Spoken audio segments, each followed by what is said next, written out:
Hello， 大家好，欢迎你们来到本期的谢新月塔罗占卜。那今天呢，我为大家带来的这一期占卜主题是来看一下5月份你的运势情况。那么我们现在呢，又来到了5月的运势的这一个主题里面啊，我们每个月都会去看一下下个月的运势。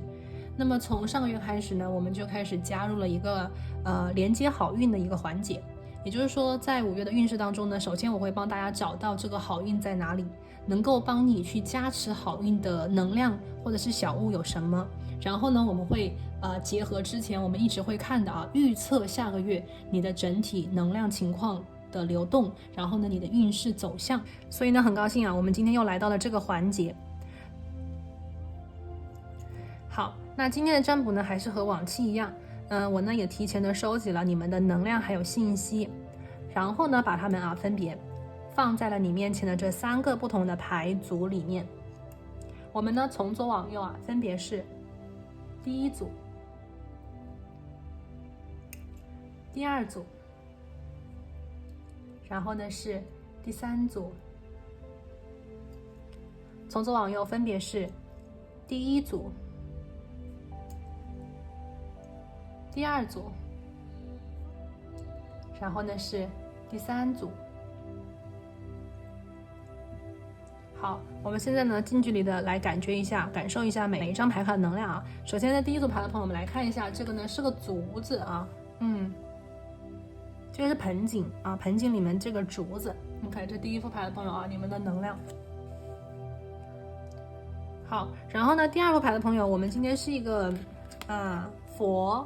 是一个佛，我觉得是蛮像那个弥勒佛那个大肚翩翩的，然后呢是那个笑呵呵的弥勒佛这是第2组牌朋友你们的能量牌卡。然后呢第3组牌的朋友，这是什么？这是一颗蛋就是那个其实那个澳洲的那个 Easter 就是那个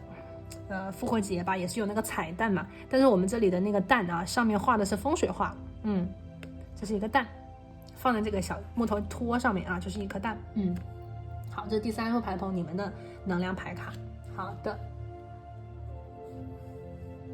那接下来呢，为了方便你们的选牌，那么我会建议你呢跟我一起做一个简单的冥想。好的，让我们一起闭上眼睛，深呼吸，我们来连接一下宇宙的能量，然后呢让我们一起来问宇宙。宇宙，请你告诉我，这个5月份2025年，那么我的运势会是怎样的情况？关于我5月份的好运的能量指引也请宇宙给出具体的信息。好，感恩宇宙。深呼吸，睁开你的眼睛，看向你面前的这3个不同的能量牌卡，用你的第一直觉去感应、去感受，当前哪一张牌卡和自己最有连结、最有感应的。那由于我们这边呢是一个大众占卜所以有些朋友如果说在选牌的时候呢你觉得 OK 2个牌都非常的有感觉，那么你也是可以点开2组都听听看，看一下究竟哪一个牌里的内容呢和自己最有对应好的，那如果你已经选择出了属于你的牌卡的话，我们就一起来看一下5月份你的运势吧。那我们就待会儿见。Hello， 大家好欢迎选择到第1副牌组的朋友。那你们呢选的就是这个竹子竹子。竹子在亚洲呢是一个好运的象征，常常呢会种在那个风水里面很多时候那个风水里面就是摆放这个竹子。那么这个竹子呢，它其实是能量当中夹带的是一种和谐。OK， 竹子是夹带和谐，然后呢也是增加了这种和谐的氛围感。那据说就是逢年过节的时候，如果你去朋友家做客然后你就送给别人竹子，或者是别人到你家做客，别人送你一盆这个竹子的话，那么被送到竹子的这个人其实是会在接下来的日子里就是说会有好运，也就是说谁送竹子就会给别人带来好运，所以竹子是我们所谓的这个引入好运的一个能量的一个牵引。而且呢，在竹子的这个数量，就是这个竹子一般它都是一簇一簇一簇的啊。那据说这个竹子的那个根数越多的话，那么好运能量就越强。那么最佳的能量数字呢，就是9，就9个竹子一簇是最佳，就是最强的一种好运。所以就是这边我觉得第一副牌的朋友，也许呢在5月份的时候就是这个，如果你有条件的话，或者是你家里本来就有竹子，你可以把竹子摆放在你的这个办公桌呀，或者是你家里的什么茶几上那么这个竹子呢，也许就是你的好运的这个能量的一个吸引的一个牵引，竹子能为你带来好运。或者是说，如果你有亲戚朋友或者是家人，就是说你想给他增加好运的话，那么你送给他竹子，OK， 也能为他们带来好运这个是我们看到的一个能量。所以呢，我觉得第一副牌的朋友，因为我们的竹子是能量的牵引，OK， 它是一个带来好运的一个能量，所以让我看到了一种就像一个桥梁的感觉。那么5月份的时候呢，如果大家想要去吸引好运的话，其实你需要一个牵引物你需要一个媒介，你需要一个牵引物，像一个桥这样子的一个能量象征，去把你带到好运里面来。所以呢，要么就是你给别人带来好运，你是他们的好运的一个媒介，要么呢就是有人要带给你好运。你会在5月份的时候感觉到这个运势的一个不同，它是一个新的感觉一个能量的，就像一个那个线本来这个线的一头和另外一头是这种感觉，但是呢，因为你或者是因为别人带给你好运，所以这一头的线呢就会被这一头牵引到另外一个方向，所以你的运势就会有一种调整的感觉。所以我觉得第一副牌的朋友竹子能够在5月份的时候为大家带来好运，而你的好运的能量在5月份的时候是牵引是牵引、改变、调整，从而呢使你的运势得到增强。好，这是我们今天首先第一张牌我们所谓的这个好运能量的一个连接和解析现在呢，我们回到今天的占卜主题，就是说5月份你的运势的预测来自宇宙的一个指引是什么？首先呢，让我们来连接一下第一组牌的朋友我们来连接一下5月份你的运势能量流动情况是怎样的一个情况我们来看一下，问一下宇宙，5月份你的运势是怎样的一个情况？好，感恩宇宙。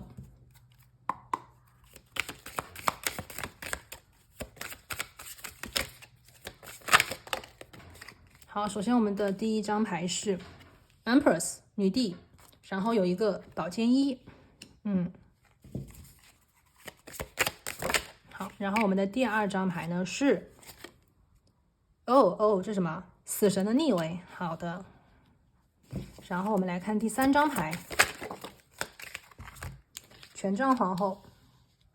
Justice 的逆位，好，我们来把它摆一下这边的能量还比较的，我觉得是有一点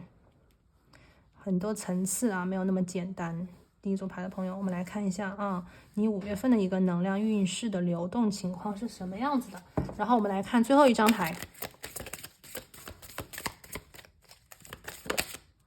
最后一张牌是宝剑侍者的逆位。好，来看一下这个是第一组牌的朋友，你们5月份的一个能量情况的流动我们来看一下。总体来讲呢，我连接到的是第一组牌的朋友你们当前的运势，你们处在成长，或者是奋斗或者是一个我们所谓的成长期。什么意思呢？就是说你们当前的人生阶段并不是一个播种的阶段，相对应的呢，就是说你们当前的人生阶段是在成长的阶段。这个阶段说明有些东西已经固定下来了，就像那个种子它已经入土了已经入土了，有些东西其实已经开始了。你们在这个途中你们再把之前已经播种的一个能量点，我觉得是把它变得越来越好，或者是再做一个调整做一个调整。因为我看到在女帝牌和宝剑一的能量里面，就是说其实对于你们现在心中所坚定的这个事情，当前你们现在心中我觉得是坚持的努力的这个方向，你们其实是非常清晰的，你们非常的清晰的走在你们之前已经选择好的路径里面。比方说你们已经想好了要去，比比方说做事业，你们已经走在了一个你们选好的既定的一个城市去生活，你们已经在之前调整了非常大的人生方向，而现在是在新的道路当中去开拓，去努力，去坚持，去把你们之前想要的那个理想把它显化出来，把它给做出来。有些朋友可能之前已经想好了要跟某人去建立一种长期的关系，那么当前就是去为你们之前想好的这件事情不断的付出，不断的去努力，不断的去把这个所谓心中的这个理想把它给做出来，把它给显化出来，去完成你们心中这个完美的美好的未来。所以我们这边是一个 Empress， 但很多东西啊，就是我感觉到就是说有些东西就是虽然心里非常的清楚，加上这个女帝牌，那么整体能量是把它落实的感觉。那么落实需要阶段，落实需要时间，落实的过程当中就会有所谓的起伏上下，大家心里要对这个东西有一个准备。那么第二张牌呢是死神牌，这张牌代表的是你们的过去。我刚才讲过啊，其实第一组牌的朋友，我觉得你们整体的能量就是处在新的阶段里面啊，新的阶段里面。我们虽然已经来到了新的阶段，这个新的阶段对于你们来讲，其实它还是一个我觉得不属于那种已经非常成熟和稳定的感觉。在这个新的阶段里面，可能你们刚刚开始，或者是你们刚刚开始不久，那么也就是说过去发生的一些事情，过去你已经离开的东西，过去可能曾经对你的一些牵绊啊，当前对你的影响，我觉得是隐隐若现的。也许有些事，有些人，有些东西，你们已经选择丢弃、离开或者是放手，但是理性的思维判断和感性的，包括最后做到做成信守，就是我们所谓的那个坚持的话，它不是一个能量层级的。打一个比方，也许有一个人你之前很爱，但是你选择离开，因为各种原因你选择放手，这个选择只是一瞬间，这是你思想当中的结论。但是具体呢，在生活层面，如果这个人再回来找你，或者是有什么事情你又想去找他，这个东西都有可能发生，也许并不是情感的连接，是因为其他的事情。那么这些东西对你多多少少还是会有影响，尽管你已经决定放手，对吧？我们所谓的这个人啊，他是一个很复杂的一个能量个体，他不是那么简单的干脆的黑白分明的。我们在时常的能量当中，除了自己的能量之外，我们和这个宇宙的能量它是息息相关的。这个宇宙可能没有我们想象的那么大，可能它就是别人，它就是那个他，所以我们很容易被牵引和影响。但是呢，影响多少，我觉得是我们可以去把握的，可以去留心的一些事情。所以死神牌出现在第二张牌里面，我所看到的就是对于过去的某些事情，对过去的某些人，对过去的某个东西，可能还会有一些念头，会有一些想法，或者是说有些东西可能还会牵绊着你牵引着你。而第一副牌的朋友，我觉得你们要做的就是去更加坚定你的选择，因为我这边看到的是宝剑一嘛，你们已经选择了，对不对？你们已经想好了，所以你们要去坚守你们的决定，坚守你们的选择，坚守和更加信任自己。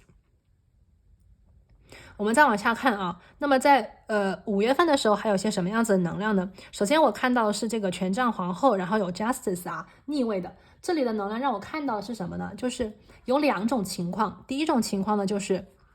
我看到有些朋友在5月份的时候，你们的能量非常的强，我看到你们在守护所谓的身边的不公平，保护我们所谓的欺压弱小。什么意思呢？就是说也许在你生命当中，你可能会遇到一些事情，这些事情有可能是发生在你身上，也有可能是发生在别人的身上，而你们的能量属于权杖皇后，那种充满着对于你所谓的信仰，你所谓的那种坚定，非常的有自信心。所以你们在5月份的时候呢，有可能是别人的贵人，因为我看到了竹子嘛，刚才我讲过好运的牵引者。第一种情况，你是别人好运的牵引者，你在保护别人，你有可能会去保护弱小，或者是对于一些不公平的欺压的，或者是说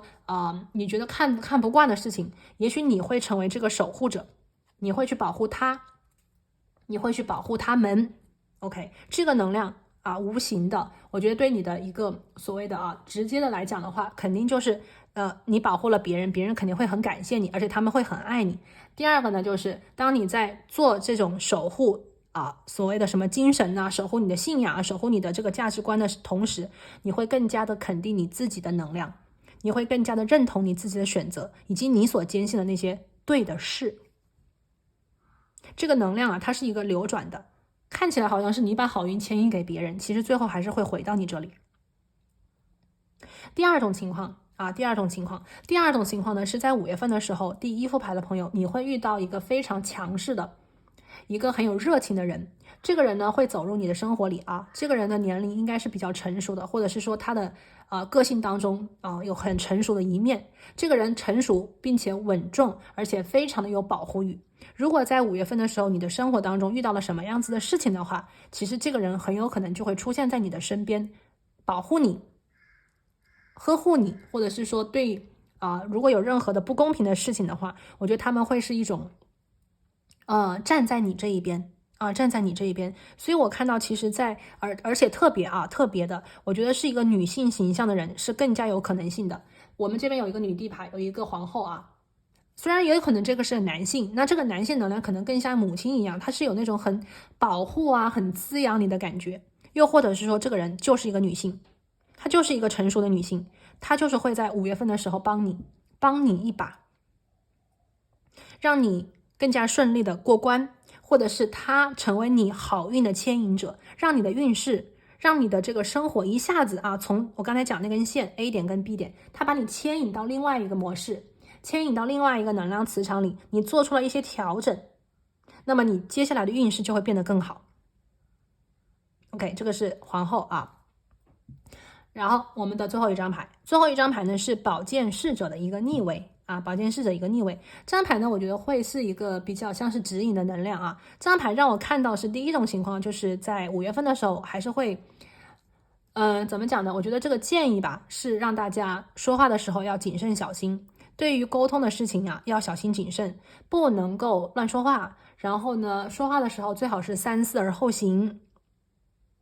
宝剑侍者，对于你所好奇的东西，对于你想感兴趣的东西，你可以感兴趣，但是呢我觉得要稍微的有一定的方式和方法，有些问题不能随便问，因为有的时候你的那个问题可能会刺激到别人，或者是让别人觉得你怎么样，也许对你并没有太多的好处。所以如果你心里有问题，你可以首先把这个问题放在心里，通过一段时间的观察，或者是通过一段自己的一个研究，然后再来分析是否是应该把它给问出来，或者是以怎样的方式把它给抛出去。因为我们在这个环境当中 OK， 除了我们自己之外，我们还要去考虑到别人有的时候我们是要考虑一下的。而且呢当一个人开始学会去考虑别人，其实我觉得有的时候就是你考虑到别人，顾虑到别人，你才是真正的照顾自己。一个随心所欲，什么都可以不管，什么都可以不顾，只顾自己的人，其实最后别人也不会来顾及你。所以我们在这个环境当中，在这个大的我们所谓的这个能量体里面我们除了自己，我们也去照顾一下别人。那么我们去照顾别人的同时，其实我们就是在照顾自己。所以首先第一个能量就是有关于一个我觉得是5月份的一个指引，对于沟通OK 问题等等我们要稍微的我觉得是稍微的慢一下，稍微的先停一下，然后想一想合不合时宜，然后呢分析一下 O 不 OK， 然后再去说再去做，这第一个。那么第二个呢就是什么呢？第二个呢我看到就是说在5月份的时候我觉得有一些朋友这边有一些新的能量有一些新的能量，这个新的能量有可能是一些想法，有可能是点子，有可能是消息，但是呢我总觉得这个能量在你的5月份的生命当中，它其实是比较弱一点的。这些能量比较像是能量的苗头，它有可能在未来变成不一样的人，不一样的事，但是5月份呢可能是他们真正进场的时候，而且他们进场的时机还有这个感觉对于你来讲，你未必能够感觉到那么的强烈，但是他们在你的生活当中有可能会慢慢的改变。所以有些朋友比方说你5月份的时候也许会认识一些新的人呢，也许你会遇到一些新的什么事呀，也有可能在5月份的时候听到一些什么消息但是你不会太在意这些消息，也许你觉得好像跟你的关联并不大当下关联并不大，但是未来说不定。因为我们这边有一个女帝牌，所以一切都是在变化和成长的过程当中。这些新进来的人，新进来的事，或者是一些变局，或者是消息，对于你未来的生活可能会有比较重要的关联，也有可能来了就走了。所以大家不用太在意，也不用太惊异。但是有些事情，如果你觉得对于你来讲很重要，或是你觉得有些事情正好是你需要的，那么也可以稍稍的把握一下。好，这里是我们今天的一个5月份的一个能量运势的一个流动的解析啊。接下来呢，我们来对应看一下。首先我们来看一下工作方面。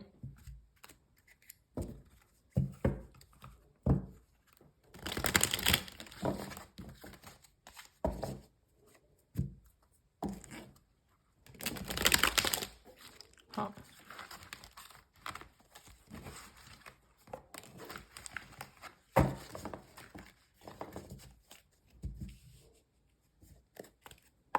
好，请你说告诉我们选择到这个竹子的朋友，工作方面是什么样子的情况啊？工作方面，我们今天出2张牌，第一张牌是恐惧，第2张牌呢是庆祝。这张牌，首先我们来看一下恐惧啊，恐惧它讲的是克服对成功和失败的恐惧，不要去伤害自己成功的可能。这张牌我读到的是忧虑就是焦虑啊。现在呢，我们处在一个这个世界变局的这种能量巨大波动的一个时期，一切都在巨变着。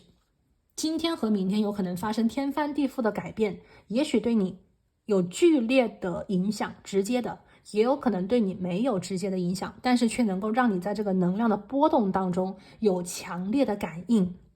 那么这个 fear 所谓的恐惧，其实是我们内心产生的一种情绪，对能量波动的一种反应。那么当前呢，我觉得在这种世界大变局的过程当中，第一组牌的朋友，也许你们的体质是比较敏感的，也许你们有比较敏感的体质啊。那么在这样子巨大的能量波动的情况之下，也许有些恐惧和焦虑的情绪，你并不知道源头在哪里，也许并没有这样子直接的一个人，当然也有可能有直接的一个人，也有可能一些事情啊。那无论是直接的还是间接的，宇宙在这个地方希望你能够让自己在5月份的时候能量变得稳定。因为我刚才讲过，其实当前第一组牌的朋友，你们的能量是在刚起步不久的阶段，在你们当前选定的这个人生阶段里面，其实你们要走一段时间的。如果说当前你们还在刚启动不久的阶段，那就说明有些东西并不稳定，你们有可能会变动。比方说过去的能量对你们的影响，比方说未来的一些事情它的未知。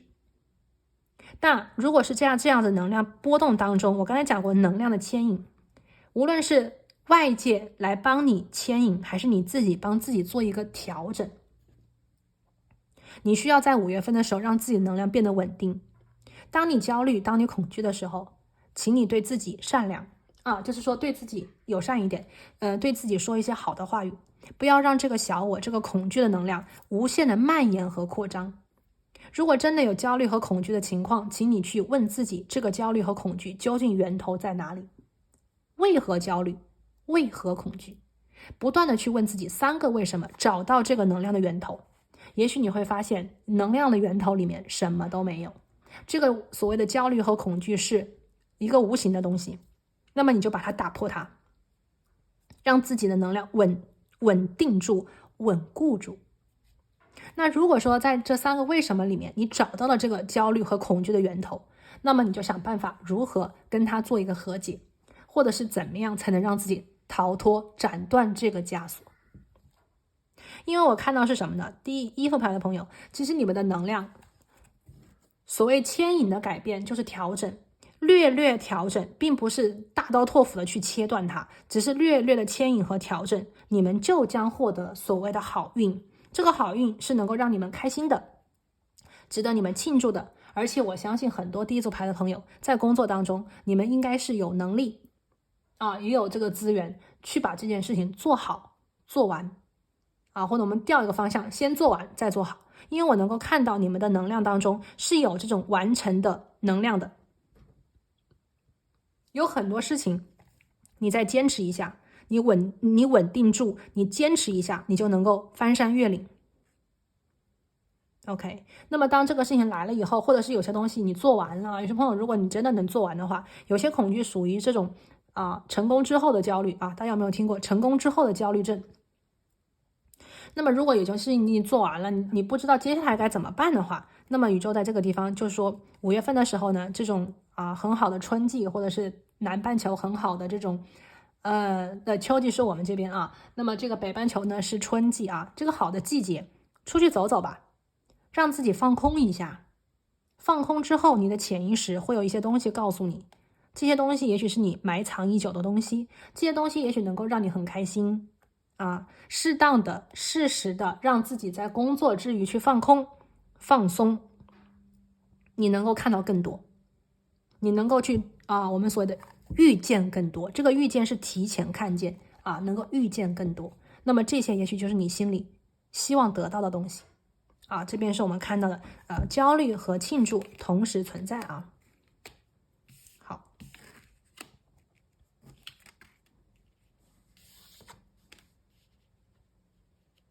OK， 那接下来呢，我们来看一下感情方面情感方面，我们来看一下这个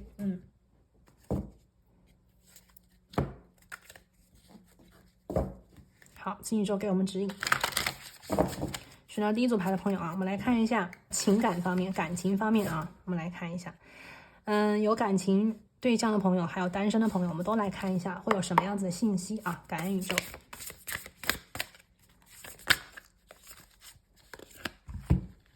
好，感情方面呢，我们今天抽到的是海马。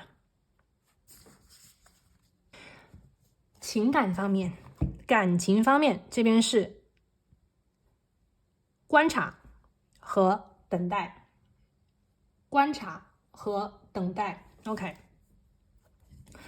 第一种情况，给单身的朋友的信息给单身的朋友的信息。我觉得5月份的时候呢，因为我这边看到就是5月份的时候可能会有一些新的能量嘛，新的能量跟你的能量之间的连接比较的弱，比较的隐晦有些事情其实它是没有打开的，它只是隐隐的弱弱的出现。那么在这个地方呢，就不要太早的做出决定，不要太早的让自己做出一个判断，而是要通过观察，通过慢慢的了解，来让自己进入到一种新的状态里去选择进还是退，去选择连结还是不连结。所以呢，在单身的朋友这边我觉得5月份的时候，与其是我们所谓的谈恋爱或者是跟别人连结，不如去观察，可以去观察自己，也可以去观察别人，看看他是怎么回事，看看那个所谓的有可能的人，他是接下来如何的去行动，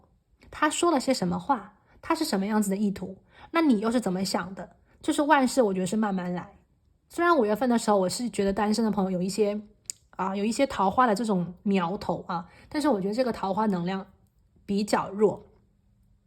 感情方面，也许这个人在你生命当中他的能量很强，但是在情感层面他的能量较弱，所以你不要太快的去冲过去，也不要太快的去下决断，我就是慢慢来，一边看一边瞧，等一等再行动这是单身的朋友好，如果有感情方面呢，那感情方面是这样子的我觉得在就是5月份的时候其实第一副牌的朋友跟你有感情关系的这个连接的对象呢，我觉得有些事情如果是说有一些问题的话需要你们去解决，那么5月份的时候呢，其实不要急着去说，不要急着去跟对方做一个什么样子的沟通或者是要问对方什么事情。我觉得5月份的时候呢，如果你想跟这个感情关系的他做一些沟通就是沟通或者是一些询问或者有些什么事情想跟对方讲一讲的话，宇宙的能量的建议呢是说慢慢来。有的时候如果我们太急的去跟这个所谓的对象，就是他就是说一些什么事情的话，对方不一定能接受得了，或者是说他也许会用一些什么事情搪塞你。所以呢，这个海马的能量 watch and wait， 我觉得就是如果你想跟对方做沟通，就是多观察他的状态怎么样，他是不是在一个 open communication 的这样子的一个情况里面。因为有的时候人会有不想说话的时候，人呢有的时候也会有不想沟通和交流的时候，这个时候你逼着他出来跟你说就很难。所以呢沟通交流也是要挑时宜的嘛。所以我这边啊，这个海马呢，就是说而且海马大家想一想，海马是生活在水里的，水是跟情绪有关的。有些话真正的能够被对方听见，有的时候并不是因为语言和词语的选择，有的时候是情绪的波动。大家想想是不是？只有当这个人他在感情当中、情绪当中跟你先连在一起，他愿意听，他愿意说的时候，你的沟通才会有效果。那么在感情当中的尤其是这个情感里的事情，就更是如此。如果对方在情感当中是抗拒的心理，无论你说多少，无论你说的话有多么的我们所谓的说的多么的好，说的多么的有力量，多么的有有证据也好，或者是有这种逻辑性也好，也不行。因为我们人就是一个情感的动物，我们是一个非常感性的动物。无论是谁，再理性的人，他的核心都是一个情感动物所以呢语言之上沟通之上是情感的连接，是一颗愿意倾听、一颗开放的心。所以我觉得这个海马能量就是这样讲，不是说不沟通，不是说有些问题不让你问，而是5月份的能量运势当中，大家要先去看这个情绪的温度，对方情绪的温度怎样，然后你再选择适当的时宜做沟通，一定会有事半功倍的效果。 OK， 好，那这边呢就是我们今天所看的关于第一组牌的朋友我们看到的是5月份你的运势情况。今天呢，我们具体跟大家去看了工作跟感情方面的相关的讯息那么希望这些来自宇宙的提点呢，能够去助大家在5月份的时候呢，获得好运。那我们今天呢，就先讲到这里我们下期再见，拜拜。Hello， 大家好，欢迎选择到第2副牌组的朋友。那你们呢，选的是这尊弥勒佛笑佛那这尊佛呢，其实大家应该都很熟悉弥勒佛呢是笑佛，然后呢，它一般都是这种大肚便便姿态就是很憨厚的一个样子它呢一般走到哪里都会带一个那个袋子有个袋子，袋子里面就是看起来东西挺少的，但是听说那个袋子里面什么都有是个乾坤袋，是吧？好，那也就是说，人人见到这个弥勒佛可能都会生这个欢喜心都会生欢喜心。然后弥勒佛呢，也是代表着这种富足，也代表着一种满足。好，那我们今天这个能量呢，我们讲的是接好运嘛，它讲的是说，如果你家里可以放一尊弥勒佛的话，那么这个弥勒佛能够带给你好运，那你时不时的呢去移动这尊佛，就是在移动和运转这个好运把这个好运散发出去。当然了，我们中华文化有讲的是就说请佛容易送佛难嘛，所以就是看大家的情况看大家情况。那从这张能量里呢，我们今天要看的是你的一个5月运势嘛，所以我连接到这个好运的能量是在讲你需要让你的这个好运散发出去，让这个好运呢不要固定在一个点，而是让这个好运转动起来。所以我们今天的关键字对于这个第2副牌的朋友来讲，你的5月份的一个好运，我所连接到的能量就是转动这个好运。那么转动好运的方式和方法就是让自己笑口常开啦开开心心的 OK， 把你的欢乐，把你的喜悦，把你的笑容散发出去。如果你生活当中比方说只有一件事情，只有一个人让你很欢喜很快乐的话，那么请把这个能量散发出去，找到更多的能够让自己快乐的事情 OK， 连接更多让你觉得开心的人，或者是你转变一个态度，或者是换一个方式去想一些事情，能否让自己更快乐一点，能否让自己的心态更加的我觉得是感恩和满足。那么随着这种一点点的调整和转动，你的好运就会转动起来，你的好运就会散发出来。那也就是说，第2组牌的朋友，你的好运就会更大，就会更多哟。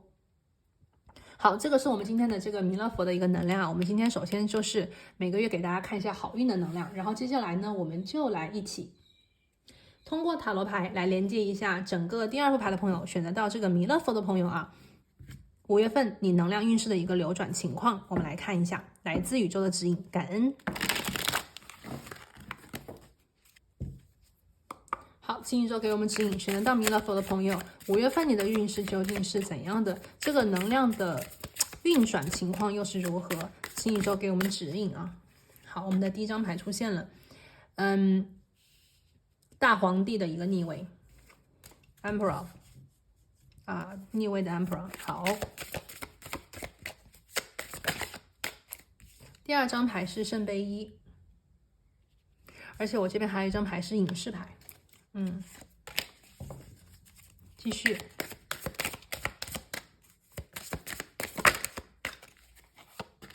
第三张牌是金币皇后的逆位。好，最后一张牌呢是吊人的一个逆位。对。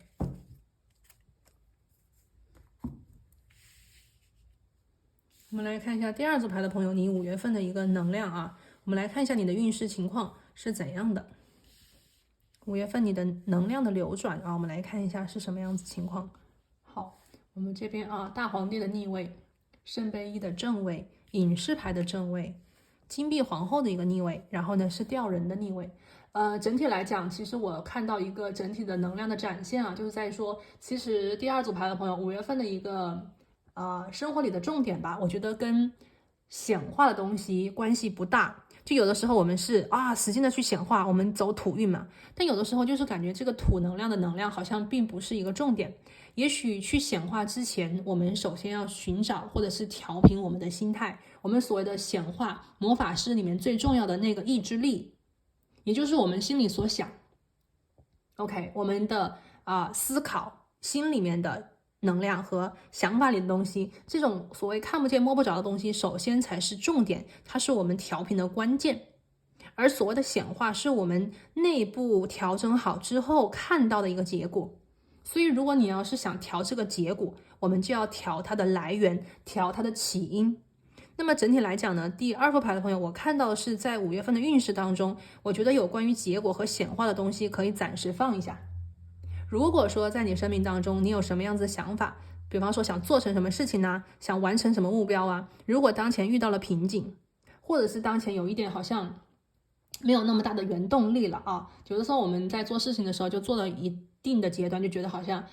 有点累了或者是有点坚持不住了，那么这个时候呢，我们就要调频，我们就要调整一下，看看哪里需要去做调整，哪里需要去放松或者是解压，对不对？所以我觉得5月份是这样子一个感觉啊。首先呢，我们看到第一张牌就是大皇帝的一个逆位嘛，它讲的就是也许你在一个很控制的或者是很固定的一个能量磁场里待太久了，那么在5月份的时候呢，你要寻找一些突破口，你要寻找一些改变，你要寻找一些能够让自己释放的东西。这个释放代表着什么呢？可能是我们要给自己一些空间改变，或者是我们需要去松一个口子啊。这个松一个口子，也许是给别人松一个口子，从而可以让他人松一口气，那么自己也可以从中获得，我觉得是一些更多的意见啦，或者是听到更多的声音啦，或者是给出更多的反馈意见呢，我们可以去做一个审查或者是审核。大皇帝逆位，然后呢还有一个能量，我就感觉到就是说，如果有些东西就是第二组牌的朋友，你一直抓得很紧哦，或者是你控制得很狠啊，那5月份的时候呢，我觉得有些东西就是会不受控制，因为这个大皇帝的逆位讲的是有些东西可能会有一点松动有些松动，但是松动未必是坏事情所有的事情，所有的能量其实它都会有自己的两面性。所以我看到大皇帝就是说5月份的时候可能有些东西你会有松动比方说你可能给自己之前制定了一套严格的执行方案，然后你在这个地方执行了长达好几个月，或者是长达好几年哦。那5月份的时候呢，我觉得可能会有一种松动有一种松动可能会让你不自觉的想放松一下，想给自己的这个弹簧松一下，让自己放松一下，或者是你的身体在告诉你，嘿，我们要休息了我要多睡觉，我要多吃点好的，我要出去走一走了，我脑子都很累了，我要出去放松一下，呼吸一下新鲜空气，想点别的了，因为真的有点受不了了。所以我看到在这个弥勒佛的能量当中嘛，其实我会觉得感觉到第二组牌的朋友，你如果说一直以来生活是比较严肃一点的比方说一直就是非常努力学习非常认真的工作，就是我觉得是有一点在非常努力的话，其实我觉得5月份的时候感觉是一个不用太努力啊，就是可以让自己轻松一下。你看这个弥勒佛，笑一笑，玩一玩啊，吃吃喝喝的，放松一下心情啊，让自己可以轻松一下，有点这个感觉，轻松一笑的时刻到了啊，可以这样讲。5月份啊。好，那我们在5月份的时候呢，也是会有一些新的机会。那么我们这个新的机会呢，体现在哪里呢？圣杯一，其实我会觉得第2组牌的朋友啊，5月份的时候呢，你们的情感运势会比较的好啊。这个地方有好几种情况，第一种呢，就是我刚才讲，适合自己做一个轻松一刻的时光，也就是说，你给自己松砝码，你给自己做一个疗愈啊，你给自己放一个小假期哦，你给自己一个开心的时刻，跟朋友玩呐，去联络亲朋好友的感情啦，跟这个好久没见的朋友出去走一走，聊一聊天呐，甚至是因为我这边有一个隐士牌嘛，我觉得是要走一些跟精神探寻有关的东西不是只是去做事，不是只是去完成什么东西，你不是机器人哦，所以你要有情感和精神的东西去支持你。所以你要给自己的精神摄取营养，给自己的情感世界增加更多的流动性，注入水。那第二个呢，就是有关于我们所谓的感情生活啊。那么我觉得第2副牌的朋友，如果你现在是单身的情况的话那么5月份的时候呢，我是觉得会有一些新恋情的能量会出来，或者是有一些桃花。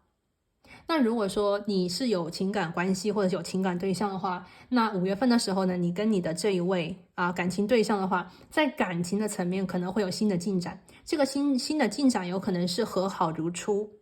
这个新的进展也有可能是感情就是方面有一个新的什么样子的契机，能够让你们连结在一起，能够让你们说到一起，能够让你们笑到一起，能够让你们玩到一起。有的时候当我们的这个情感关系非常稳定以后，其实也会有一种分散的感觉。也就是说，一旦这个感情稳定以后，可能大家也会去各自忙各自的事情，就是感觉到虽然有这样子一个人，但是情感的连接并没有那么的多。那么如果是这种情况的话呢，5月份的时候你们一定会有一些机会，就是让大家在各自的世界当中有一个机缘，有一件事情，或者是有一个什么理由，让大家又可以重新我们在讲谈情说爱两个可能已经很熟悉的两个人我们又一次的会谈情说爱，甚至两个感情很好的人呢，会聊一些很精神的东西。我们这边有一个隐士牌，可能会去探索一些比较深刻的话题，比方说我们这个动荡的世界那么如果发生什么事情的话，我们两个人要怎么办？也许两个人会谈到，无论世界怎么样变化，我们两个人都会相守在一起。我当前想到的是那个泰坦尼克号那个危机时刻来的时候，有一个夫妇两个人他们就是年纪比较大嘛，他们并没有选择去逃避，或者是选择逃生，也没有惊慌，也没有错乱，他们只是拥抱着彼此，就是在最后的那个时光里面，就是感受到彼此的温暖，就是那种离开那种淡定它也是一种我觉得是很高的一种精神的表达。 OK， 无论他们是想为别人也好，还是说他们想以这种方式去结束也好，就是有那种大家看了以后会觉得那是另外一种景象跟大家很错乱的慌张的逃生的那种能量是另外一种景象。所以我这边看到圣杯一和隐士牌，就是大家会在5月份的时候有非常好的精神层面的一种探索，有这个契机，甚至有一些朋友可能会从外界有一点抽离，去回到自己的那个舒适的地方比方说看本书，比方说听听课玩一玩音乐，就是回到自己很舒服的地方做什么？能量充电嘛，对不对？我们要给自己的精神世界充电，给自己的情感世界充电，那充好了电，我们才能走得更远，跑得更久好，第3张牌第3张牌呢就是金币皇后逆位了。这张牌呢其实让我看到有一个很重要的点就是如果说第2组牌的朋友平常都是你去帮助别人，你去贡献，就是你去奉献于别人，你去照顾别人的话，我觉得5月份的时候其实你是适合被照顾的那一位，你适合被别人照顾。5月份的时候可能会有人来照顾你，5月份的时候呢，也许你会选择通过比方说买东西通过这个用钱去买服务的方式来照顾自己，做按摩啦做瑜伽啦，做冥想啦，或者是让自己去旅一个游看看风景就感觉到就是你去餐馆吃饭，别人来 service 你就这种你要去被呵护，你要去被滋养。所以我觉得你的这种往外给的能量会变一个角度，变成外界来给你，对吧？外界来滋养你，以物质的形式来滋养你，以物质的形式来让你觉得 OK，还挺舒服的啊，我的努力是值得的，无论是从精神层面还是从物质层面，都可以得到一种很好的滋养和疗愈，对吧？那么最后一张牌呢，就是这个吊人的逆位。吊人的逆位呢，让我看到是什么呢？就是如果有一部分朋友，如果你们在前一段的生活里面，就是属于那种比较辛苦比较辛苦，或者是觉得有一点像是一个人在奋斗，一个人在扛起这片天的话，那么5月份的时候呢，吊人的逆位就是让自己换一个角度换一个角度，我觉得是让自己放松不要一个人在那个地方硬扛我觉得是走入人群，走入爱你的人的身边，走入你爱的人的身边，走入你喜欢的那些环境，走入那些你喜欢的餐馆，走入你喜欢的那一个酒店就是让自己可以放松一下，去看看你喜欢的风景，去和你喜欢的人去连接，把那些身外之物，把那些我们所谓的身份地位名利等等等等都暂时的放一放。我们要像这个弥勒佛一样就是那种开心一点随性一点，随着自己的心性我觉得是轻松一点点，对自己当前已经拥有，我们做一个小小的总结，来看一看我们这一路走了多远，我们已经有了多少东西，我们要去感恩这一切的到来，而不是一味的去寻找更多更大和更好。我们要知足者常乐，我们要懂得去珍惜眼前已经有的东西，在这个地方停歇一下，在这个地方享受一下，在这个地方庆祝一下，然后我们再比方说再起航或者是停下来都可以都可以。所以这个呢，就是我看到关于这个第2组牌的朋友，我觉得5月份这样子的一种情况我觉得让自己的思考，让自己的思想放一放吧，让我们的情感流动一下，去滋养一下我们的心灵，去照顾一下我们的身体，让我们可以从一个很紧张的那种跑步机上歇歇脚，停下来。我们不是机器人，我们是有精神有灵魂的人类这个是我们跟机器世界或者是 AI 时代完全不一样的一个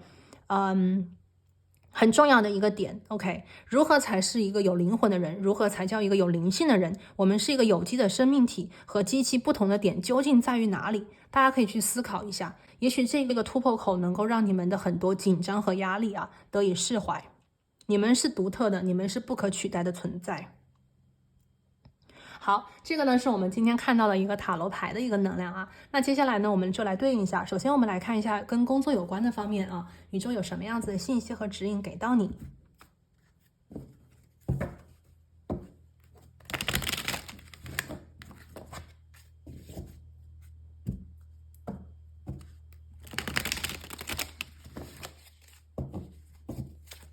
好，请宇宙给我们指引这个是第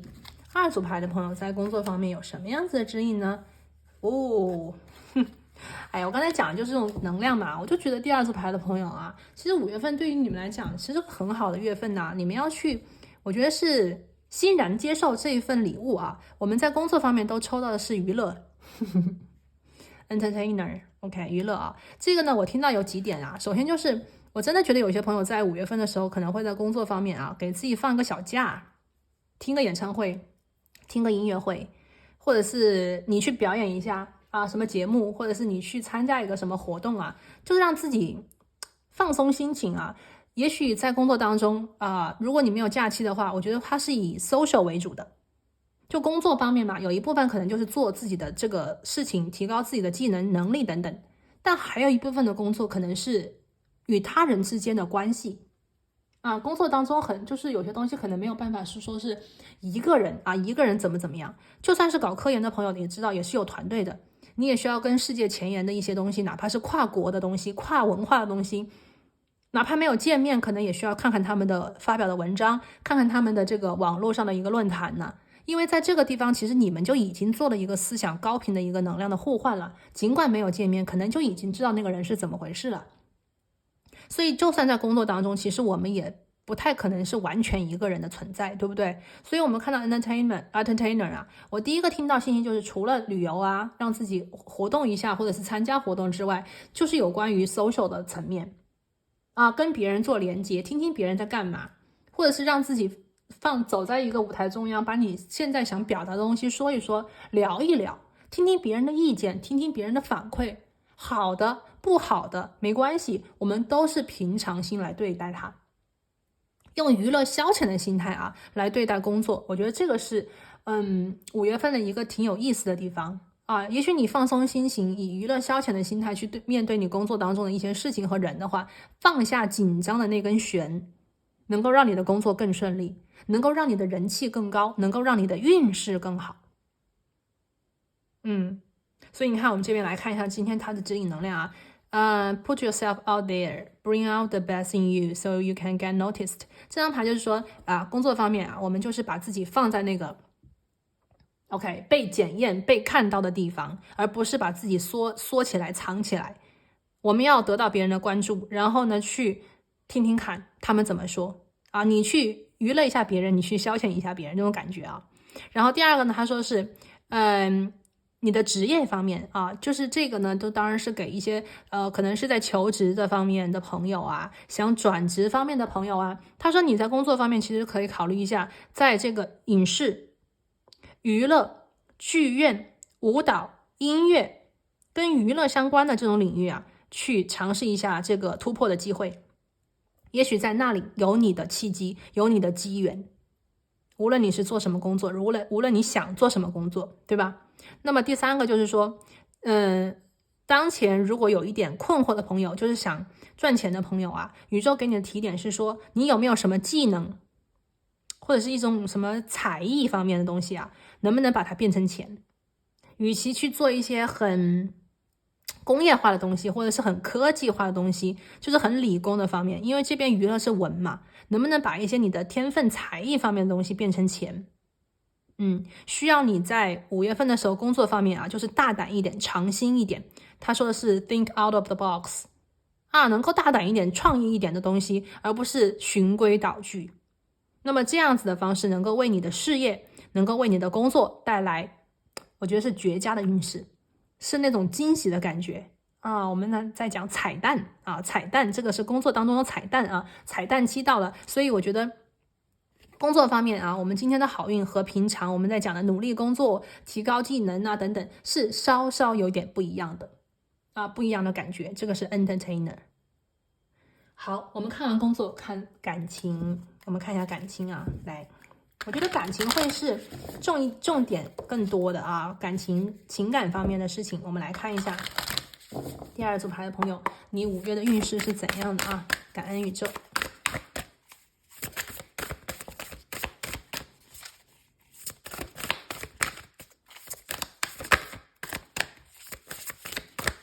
好，感情方面感恩宇宙。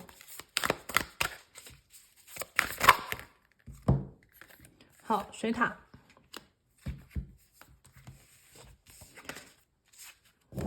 他说是你绝非一个人，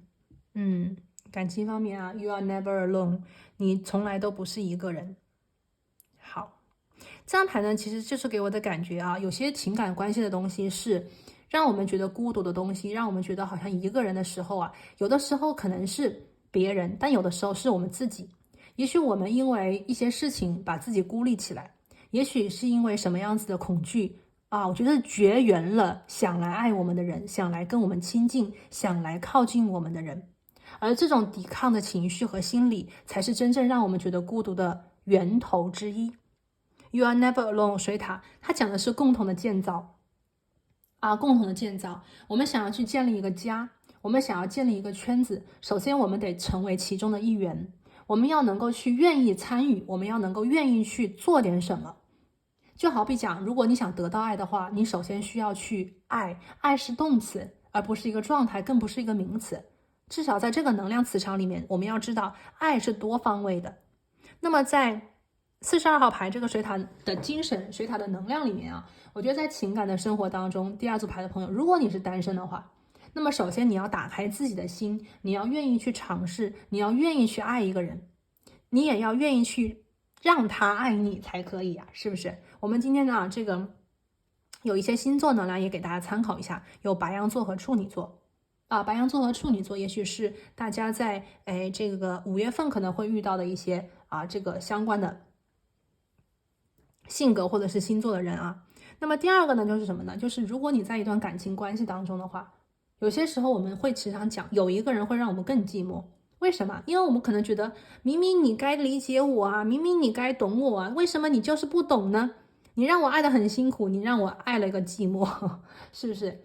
那这种情况的话，我觉得首先我们要调整一个心态啊，就是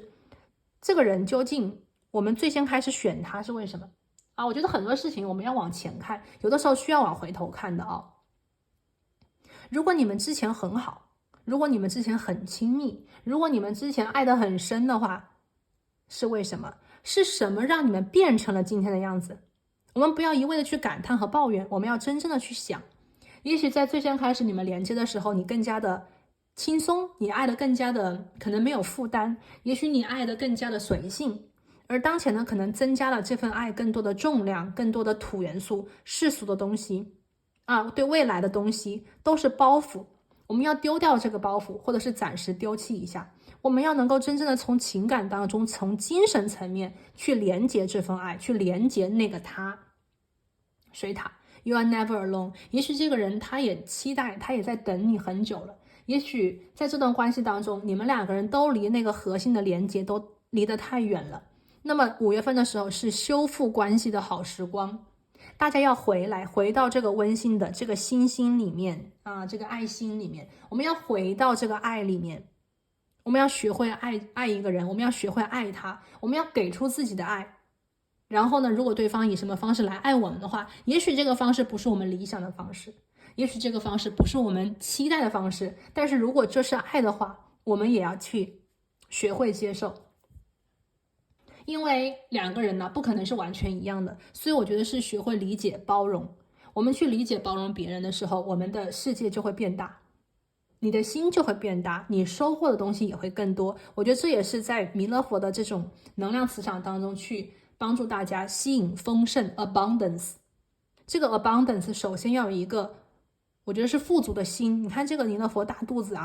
你有没有这么大的肚子去承载各种各样的形式的爱？如果你想要更多的爱，你能不能承受各种形式的爱？你能不能接受各种形式的爱呢？我觉得这个问题我觉得是大家就是去思考一下。因为有的时候如果真的没有办法去改变这个世界的时候，因为很难去改变一个人，那就更难去改变这个世界了。那么我们只能够去调整一下自己这是我们能做的，这也是最快的一种方式去显化不一样的生活。 OK，好，那这里呢就是第2组牌的朋友，今天我帮大家去看关于这个5月份的一个运势。我们从好运的角度先出发，然后我们看了一下能量的流动情况，以及对应在工作和感情2个方面的一些信息那么希望这些能量呢，能够对于这个5月份的大家有带来好运和能量加持那么在这里呢，就提前的祝大家5月份的时候开心快乐和好运啦。那我们就下期再见，拜拜。Hello， 大家好，欢迎选择到第3副牌组的朋友。那你们呢选的是这个幸运的一个彩蛋。OK， 那我们首先呢这个今天的这个占卜就是说去看一下你5月份的一个运势嘛。那么在我们去连接运势的这个能量情况之前呢，我们首先来为第3组牌的朋友找到你5月份的一个好运情况，或者是这个好运究竟是什么样子的一种好运那么我们知道这个彩蛋就是这个蛋它其实是在全球各地呢，很多个地方，很多个文化都是有这种很幸运能量的一个代表。比方说在基督教里面就是有那个复活节嘛，就是那个巧克力蛋我们现在其实正值复活节的这个时候所以这个能量是非常，我觉得是非常有这种同步synchronicity 和这种就是同步一致的这种一致性的那么第二个呢，就是在我们其实中国它上面写的是说，就是说有这种父母在孩子满月的时候，会有这种把蛋染成这种红颜色然后来庆祝这个小孩子满月，有这样子的一个习俗。那么这个蛋呢，它也是有这种生命力，对不对？生育能力，代表着新生，代表着重生等等多重好的寓意，这样子的一个能量的代表啊。那有的时候呢，大家在做饭的时候呢，可能会吃到这个鸡蛋啊。如果说当你不小心打出了一个双黄蛋的话，那么它可能就代表着你呀，或者是你周围的人呐，或者是你认识的朋友啊，有可能要怀孕，它会有这样子的信息啊。那我自己有打出过双黄蛋，我好像没有遇到这样的情况，但是呢，我觉得双黄蛋啊，就是很难见到。那有的时候遇到它的时候呢，我也是会很开心。所以说啊，今天我们的好运，它的能量是早上给自己做早餐，放一颗鸡蛋。来设定你一天的好运情况吧。所以今天的好运，第3组牌的朋友，我为你们选择的呢是这个设定好运，或者是你们连接到了设定好运这样子的能量磁场。OK， 所以我觉得第3组牌的朋友啊，有些事情啊，我们要去给他怎么讲呢？就是如果你想要好运的话，你需要主动的去设置或者是设定它来，我们来看一下你5月份啊。第3组牌的朋友，看5月份你的一个运势情况。我们来看一下5月份你的能量流动情况是如何的啊？感恩宇宙，来看一下。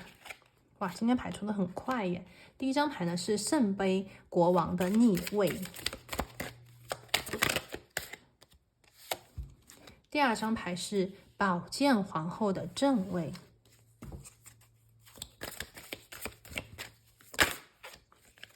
第3张牌是权杖8的逆位，金币2的正位，最后一张牌是金币1的正位。我们刚才在讲啊，其实第1组牌的朋友，我们今天抽到的彩蛋，它有新的开始，以及设定好运等等诸多的寓意啊。那么今天我们在连接你5月运势能量情况的时候呢，我们还抽到了金币1，就是这一张牌。这张牌呢，更有可能是在5月底的时候5月份往下半个月的时候去走，可能你会更加清楚的看到这个新的开始。所以我觉得第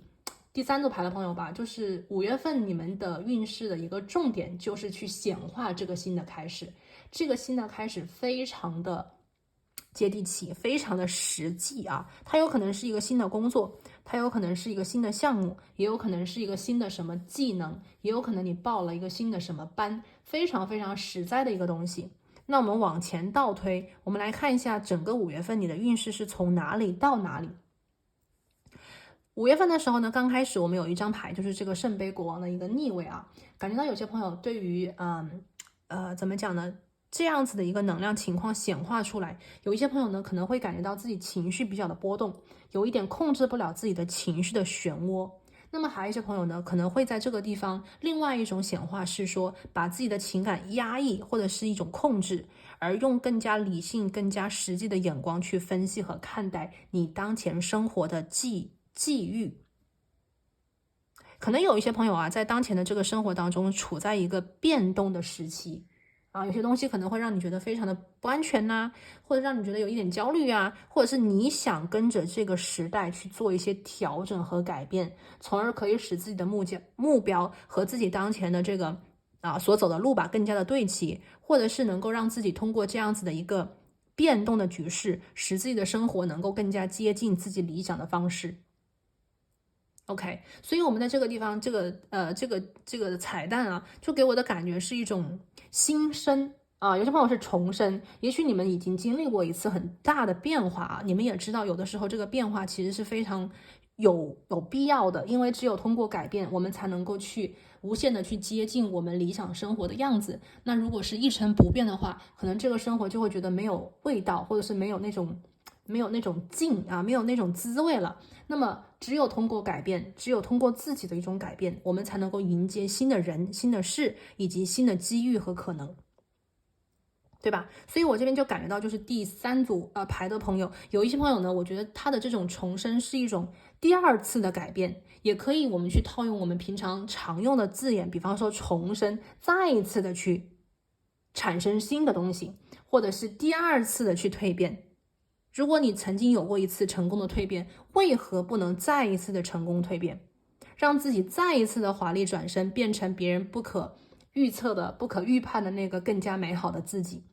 其实我们有的时候去讲灵性的方面啊，所谓的这个灵性的开悟，它并不是一次什么样子很了不起的东西。所谓灵性的开悟是不断的去开悟，这个东西我们所谓的这个开悟了解，不断的去扩宽自己的意识层级，或者是自己的灵性的觉醒，它并不是一个点，它是一个持续不断的更新，就好像有一个天梯，它需要你每一步每一步的爬上去，你每爬高一步就是一次觉醒，就是一次开悟。而当我们状态不好的时候，或者是当我们被这个能量所干扰，我们甚至有可能会往下滑，对吧？所以说无论是什么样子的事情，它其实都是有起伏，有所谓的上下和波动的。那么第三组牌的朋友，我们再重新回到我们的5月的运势当中，我们可以看到圣杯国王的逆位。也许很多朋友在你们的内心深处，对于情感，对于所谓的自我满足，对于所谓的我是否快乐，我是否幸福这个事情，其实是你们很在意的。与其说第三组牌的朋友你们比较在乎外面怎么样，或者是说别人怎么看待你，我能感觉到第三组牌的朋友，你们是一群非常追寻内在的人，你们很需要的是自己的内心给出，我觉得是积极正向的对自己的评价。比方说这段时间你有没有好好的去爱自己呀？有没有好好的去滋养自己呀？有没有做一些让自己开心的事情？还是说有一段时间你可能会因为外面的人呐、外面的事委屈了自己，或者是没有把自己的需求，没有把自己的喜好照顾到呢？所以我觉得整个在这个第三组牌的朋友，你们的能量里面，它所谓的新的开始，实实在在土元素的开始，其实就是一个我觉得是照顾自己内心需求的一个开始。只有通过真正的去为自己的内心需求做一点什么比方说你一直想去报一个什么班，然后呢可能因为各种原因，时间钱别人很多原因没有报这个班的话，那么其实你内心这个地方一直都是一个匮乏的状态，一直都是一个求而不得的状态。那么5月份，特别是5月底，就是这个让自己内心需求得到满足的时间，是真的去交那个钱，是真的去报那个班，让自己可以去参加那个培训，让自己可以参加那个学习，让自己可以跟自己最喜欢的老师做一个所谓的能量的互换，去真的学习，去真的去聆听，对吧？那么还有一些朋友，也许在你的生活当中有一些事情需要你去做一些决断，需要你去考虑清楚，考虑再三我们这边就看到第2张牌，就是这个宝剑皇后了。那也就是说，有些事情除了我们其实这2张牌连接在一起特别有意思一个呢是情感的国王逆位，一个呢是宝剑皇后的正位，就好像是说，由于这个内心的这个情感的国王他产生了一些想法，他产生了一些其他的 OK 无论是焦虑的情绪也好还是不满足的情绪也好，那么我们内心的这个宝剑皇后就要帮助这个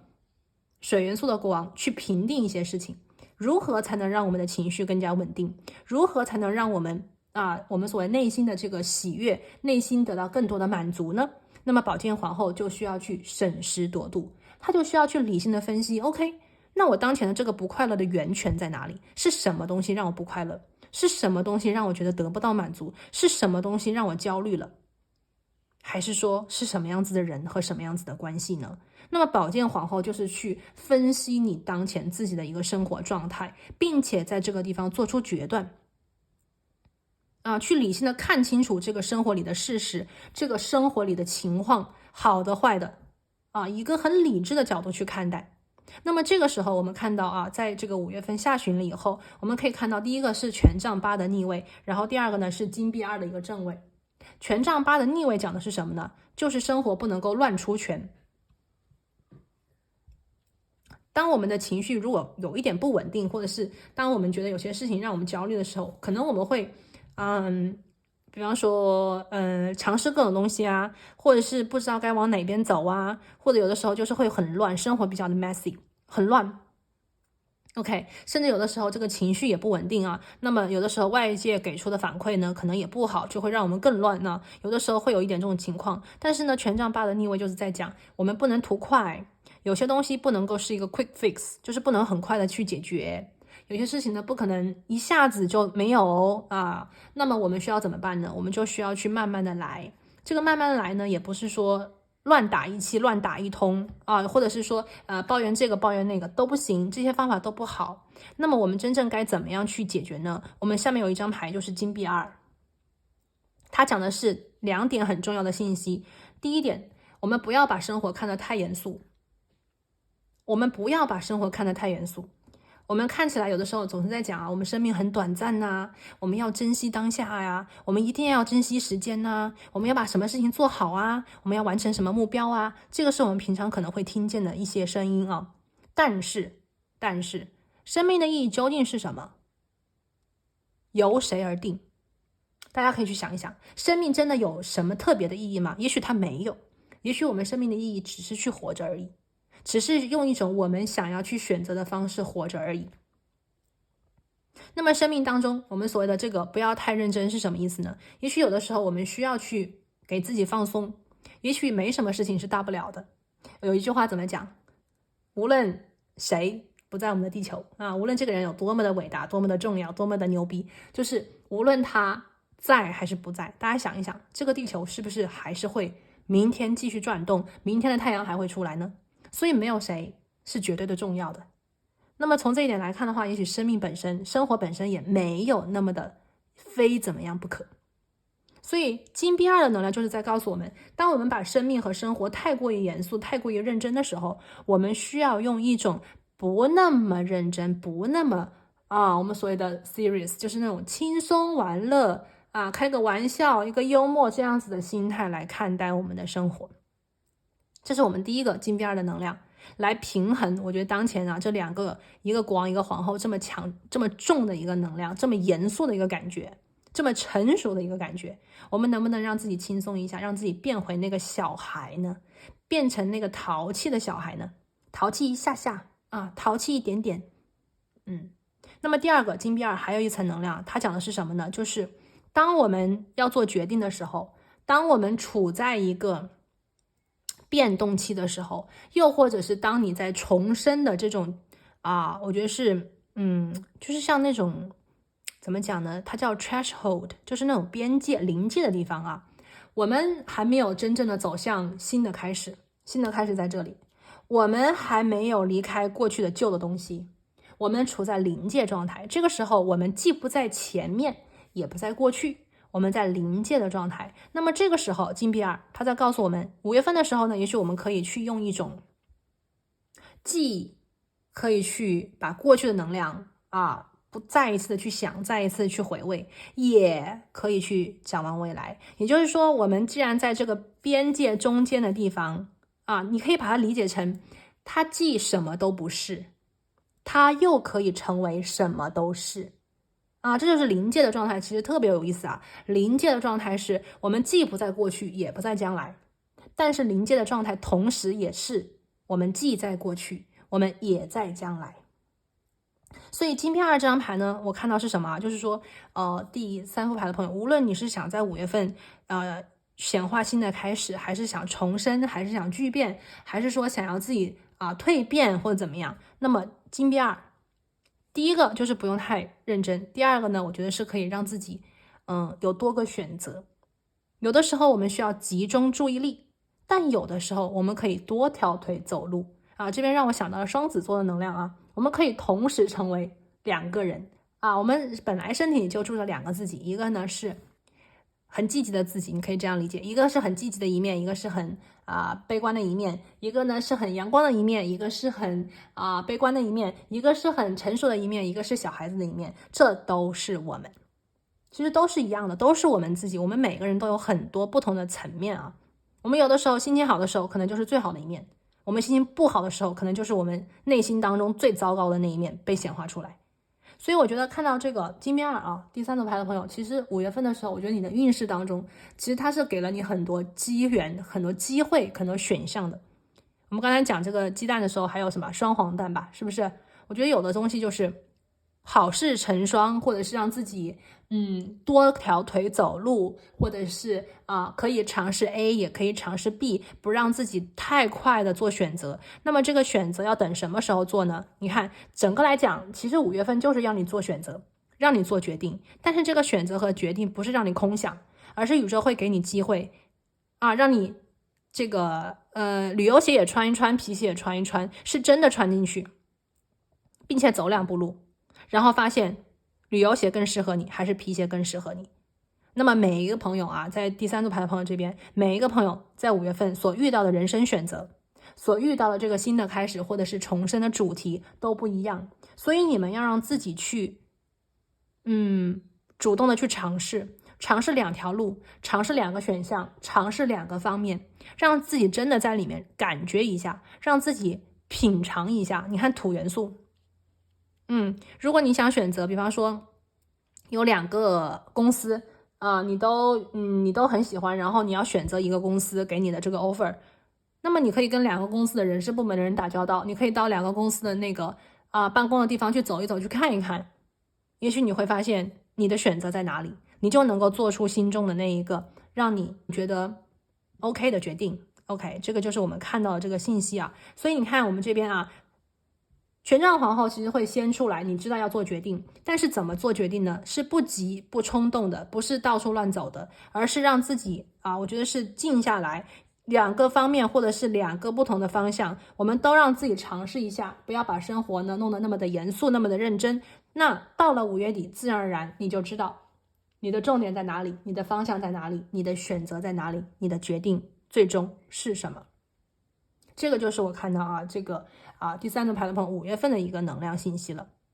所以说我们看第一张牌是设定好运嘛，我觉得首先呢第3组牌的朋友，如果你想在5月份的时候就是想要一些好运加持，因为有重要决定要做嘛，如果你想要好运加持，就要让自己设定这个好运。其实设定好运它是一种心态，就是你要首先要给自己一种仪式感，比方说每天给自己吃这个鸡蛋或者是你给自己倒一杯开水或者是先喝水一些好的健康习惯，从每天一早上清晨就要给自己就是喂养这个好运的能量，这就是设定好运，告诉自己你今天会好运，告诉自己我要变得好运，告诉自己我要吸引好运，就是这样。只有你相信了，你才能够去得到它，如果你都不相信它，你永远都可能得不到它。所以是设定好运。 OK， 设定好运好，那我们讲到这里呢，首先我们就来看一下跟工作相关的信息。我们来看具体的显化里面5月份运势当中你工作情况是如何的，感恩宇宙。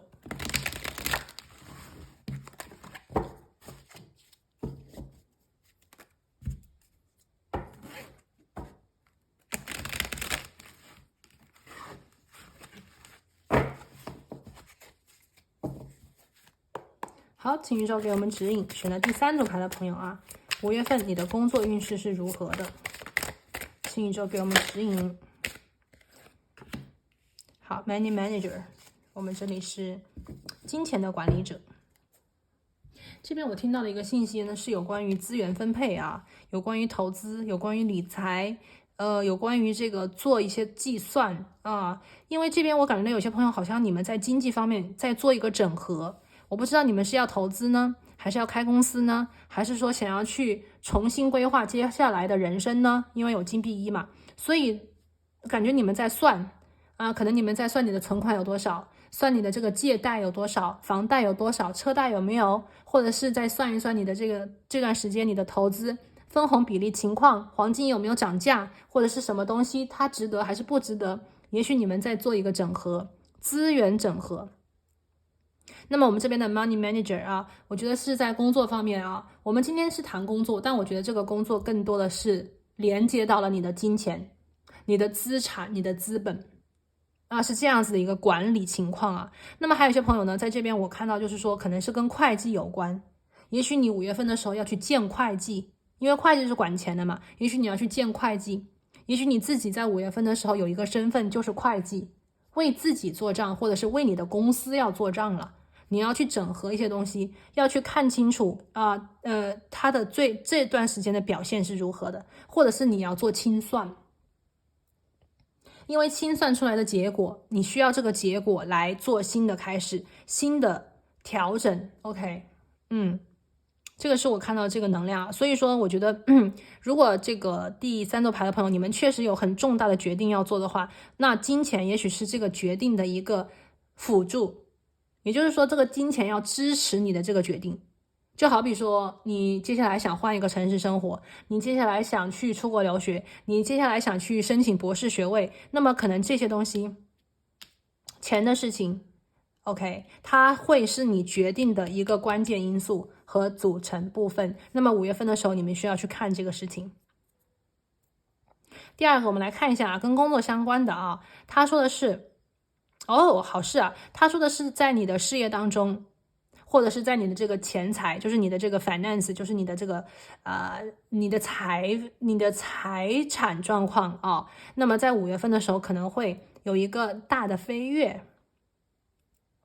有个大的飞跃。那么这边有些朋友可能会，比方说，分红的这个钱呢，这个或者是有一些投资会有收益呀，或者是说你会就是股票啊有这种买卖情况，那么你赚到钱，你把它给卖掉，那么这个钱就变现了，也许你会得到一笔钱财。然后第二个呢，就是大家在事业方面有可能会涨工资，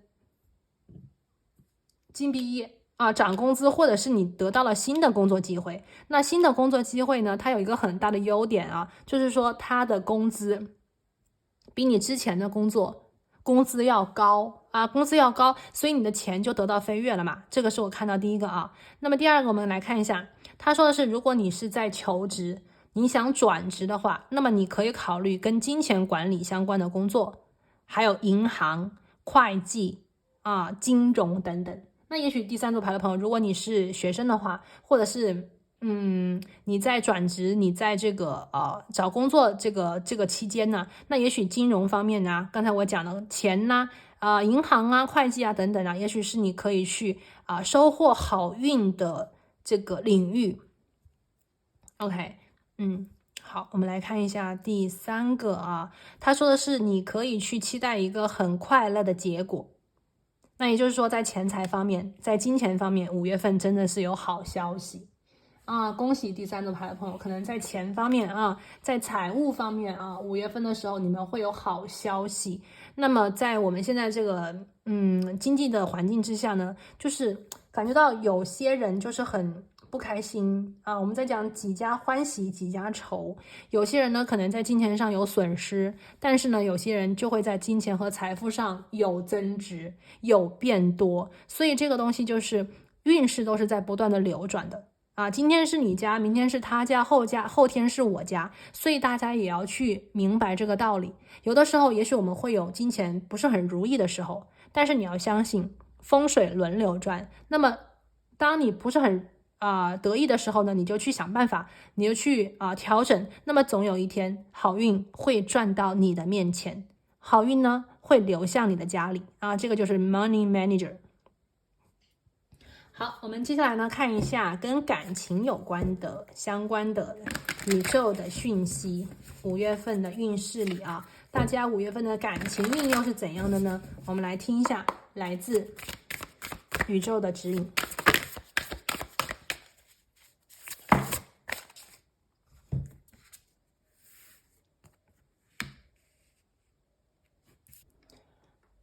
好，那5月份的时候呢，大家的感情运势，我们这边看到的一个指导灵呢是这个蜂鸟是这个蜂鸟。这张牌讲的是 be here now， 就是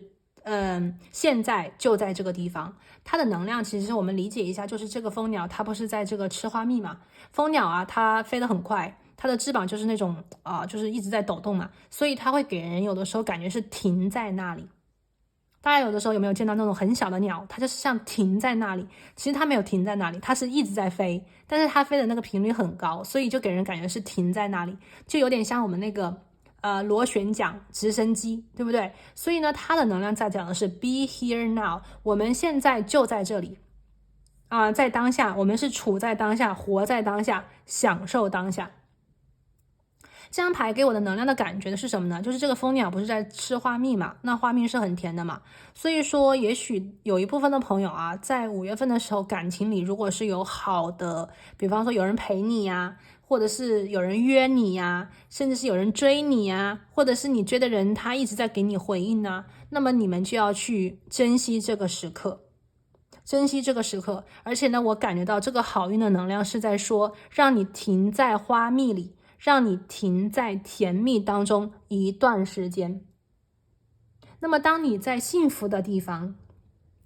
我们就不要去想将来。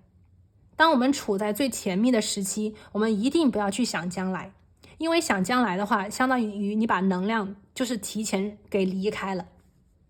也就是说，如果当前你跟这个人关系很好，感情很好，很甜蜜，我们就不要想太多，我们就想现在这个人对我好，现在我很享受，我很开心，就停下来，就不要再多想。想将来表示你的能量离开当下去到将来，那将来呢不会有现在好，将来你就可能就会想啊，万一怎么样，或者如果怎么样，这不是自寻烦恼吗？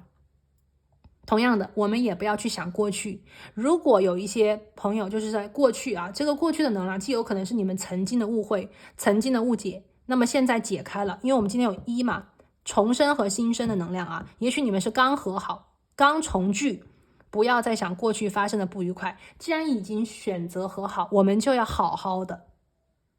第二个呢，就是如果说你之前有一些什么样子的经历，或者是过去的一些什么事情，你想到了。那么这些东西呢，它可能对现在有影响，你就不要去想，不要去想。总的来讲，就是不要想太多。蜂鸟的能量，我觉得这个蜂鸟给人的感觉是，快速的、甜蜜的生活在当下啊，快速的、甜蜜的生活在当下。因为好的日子、开心的时光，其实过起来很快。那么相对应的不开心、不快乐的时光，反而让人觉得是无比的拉长。那么在这样快乐的日子里我觉得是第三组牌的朋友享受当下，无论这个人是过去的人和你重聚，你们再一次的和好，还是这是一个新的人，你们正在发展你们的这段感情，发展你们的这段友情，就是去感受当下，活在当下，一切未发生的，一切已经发生的，都不是你们5月份需要去想的和担心的事情。5月份就让这个5月份好好的过，好好的去发生，好好的去相处，好好的去交往。那么5月份大家一定会感觉到这个幸运就在你的手边，这个幸运就被你砸出来了，这个彩蛋就被你给接住了。好了，那这里呢就是第三组牌的朋友今天为大家所看关于这个5月份你的一个运势情况。那么希望呢第三组牌的朋友能够在5月份收获你们的彩蛋，获得你们最幸运、最快乐的时光。好了，那我们今天呢就先讲到这里我们下期再见，拜拜。